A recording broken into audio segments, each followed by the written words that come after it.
I was a laid-off factory worker in the Midwest, in the Peoria, Illinois area. Had been laid off for a while, and the area was pretty depressed. Mm-hmm. I was working as a heating and air conditioning. I called it grunt because I was grunting around down in basements and in attics. So when you're 6'6", an attic is not your friend. Right. Or when these 1900s old farmhouses that you're banging my head on, or in the basement trying to install an old furnace or whatever. And during the evenings, I was selling tires at Sears, and the weekends I was cutting firewood. And I didn't have any buddy who had any wood that I could harvest, so I was walking down ravines and cutting a 6-foot log, putting it on my shoulder and carrying it back up, then cutting it up and then splitting it by hand and selling that pickup load of firewood for $35. But I had 3 kids. I had a 1-year-old, a 3-year-old, and a 5-year-old when I got a phone call from a buddy of mine who I'd worked at CAT with, and who had gotten to Bible school when he got laid off, and a couple years later decided to go down to the Cocoa Beach area in Florida, and where his new wife was from, and started church. He had his father-in-law, who owned a real estate franchise, call me and try to talk me into getting into real estate because he'd heard I was working 80 hours a week. And he said, makes sense. He said, easy transition. Perfect. Yeah, he said, if you're going to work those kind of hours, you might as well get into real estate. It made sense to me. And so I said, well, this is how much I, thought about that. I said, well, how much money could I make? Right. That seemed like a pretty natural question.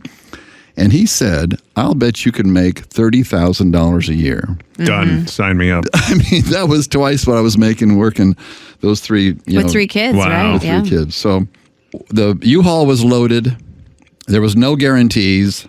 Right. And I'm heading out of Morton, Illinois to head to Cape Canaveral, Cocoa Beach area in Florida, knowing nothing about the area, knowing nothing about the business, and knowing nothing about who I'm going to sell to, how I'm going to do it, or anything else. And I stopped the truck. I grabbed the sign that I had put on the side of the house, and I went to the front middle of that yard, and I planted this sign that said "For sale by owner," because I wasn't going to pay some darn realtor to sell my house. Did you hear that? Darn realtors. I wasn't going to pay some darn realtor to do something I could do. So it's kind of an ironic start, of a real estate career when I didn't want to pay one of those people. Isn't that funny? Yeah. It was tough. That first year, I sold some things, but not a whole lot of real estate. I sold one of the cars. I sold the TV. Sold a lot of things out of the garage. So I never forget. We were there for probably 6 months or a year, something like that. I don't think I'd sold more than 1 or 2 homes at the time. We'd used up pretty much all the money that was in the equity of that house that did finally sell. And I'm on my way to the office and trying to remain positive. And I hear the rumble of the shuttle taking off because I lived on the north end of Merritt Island, which is right next to Cape Canaveral. And I pulled my car over to watch the shuttle because it was always such an amazing sight. If you've ever seen one before. And I remember thinking to myself, man, I don't remember the last one doing that. And it kind of went into a wishbone shape, and it's like, and so I continued on to the office, and I get there and everybody's bawling. It was so sad, so sad. I remember that day. Oh my goodness, that was a sad day. The whole economy depended on that, so I was told by all those that I did know at that point, you might as well head back to Illinois because you're not going to sell any real estate here. They're going to roll up the sidewalks. And I said, I've got by then a 3-year-old, a 5-year-old, and a 7-year-old, are still needing to eat. So I've got to sell some real estate. And because I hadn't found a high demand of laid off power truck drivers. That's what I had done at CAT, was I was driving a forklift. And it's, as crazy as it sounds now, I stayed up late one night and was watching this real estate show where he was talking about how to get rich in real estate. Was it Don Lepre?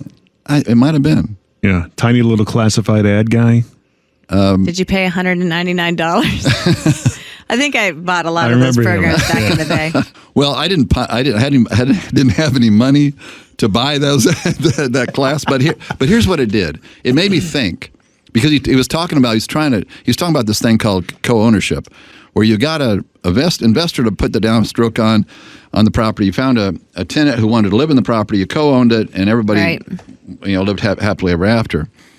So the next day, I got this piece of cardboard, by 2 by 3 or whatever, and I wrote in great big letters on it, rent to own.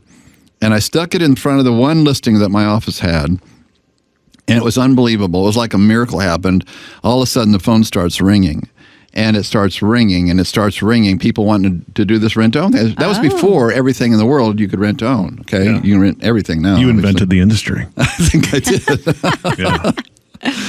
But the point is, out of that need came an idea, because I didn't give up. And that was the whole moral of the story the other day was, look, guys, I understand that it's a challenge. I understand that you're struggling maybe sometimes. I understand the roller coaster ride of the industry, but you got to win the battle between your ears. You got to. If you don't win the battle between your ears, you're going to be just another statistic that fell out of the business, And I don't know of a better industry than to be in real estate as far as a satisfying career.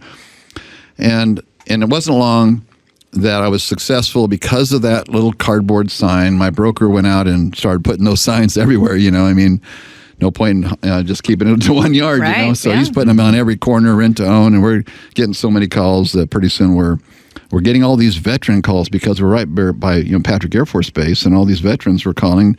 I mean, that was the goal, is to find out who's a veteran that's calling, so we don't have to hook them up with an investor so they can buy with 100% down. And I'll never forget, one of the first calls I got was the lady she said, look, I've been turned down by 2 other realtors already. They wouldn't help me, and said I don't have any money to buy a house. And I said, well, are either you or your husband a veteran? She goes, well, both of us are. And I said, well, let's go buy you a house then. So we go out and buy them a house. I mean, we'll go out and find a house, $64,000, and we negotiate the contract. And I said, okay, we need to come up with $500 now. And she said, well, I don't have $500. I told you I didn't have any money. And I said, well, how about $200? How about $100? And she goes, I told you I don't have $100. And I said, well, how about this? You come up with 50, I'll come up with 50, and because we got to put something down on this house. Right. Anyhow, the point of the story is, we closed on that house, one of my first sales, $64,000 transaction. The next day, she introduced me to her boss, who was a doctor. And I immediately suddenly had a which was like $1 million sale back then, Right, And right. suddenly I'm just walking in high cotton there before look out now. But anyhow, that's kind of how I got started in the industry. And it wasn't long, probably 2 years later, I was starting to win some awards. And next thing, somebody's saying, I bet you can make a 6-figure income. And I know it sounds silly now, Carrie Ann, but I didn't know what a 6-figure income was. Right, yeah. I was that naive about it Sure. because, I was a factory worker, I have a high school education, not the sharpest rock in the pile, no doubt. So I wrote it down, and I said, dang, $100,000, that'd be a lot of money.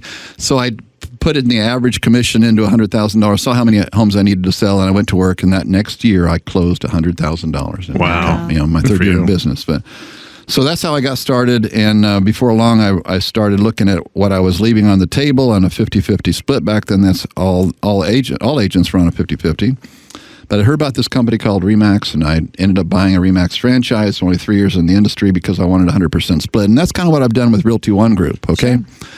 Sure. There wasn't a Realty One Group in the state of Tennessee, and to me, it's the direction that the industry is going with providing 100% to the agent, while helping the agent, empower the agent at a time where every transaction is more important than ever before, because there's so much disruption happening in the marketplace with all the iBuyers and all these other things happening, the flat fee companies and so forth. What a better way to empower your agents, but give them all of their commission. I'm so grateful that I hung into the business even when it was tough, and it's been tough more than once. But you keep walking it out. You keep loving people. You keep serving and honoring people, and keep doing the next right thing. And success has to come.